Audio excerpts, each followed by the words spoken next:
folks. Today I'm going to demo the new Timmons Compressor limiter, the Andy Timmons signature model. Basically what we've going on here is we've two Timmons compressors built into one housing. You can on off here and switch between the two different compressors with this foot switch. It's also switchable via a remote foot switch for those of you using switchers. So basically we have a common threshold and response between the two units. I don't know if you can see that there.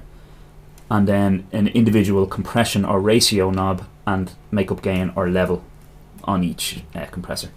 So I'm going to try and do a few audio examples, common kind of audio examples of the way I would use compressors. So hopefully that'll give you an idea how it sounds. Thanks a million.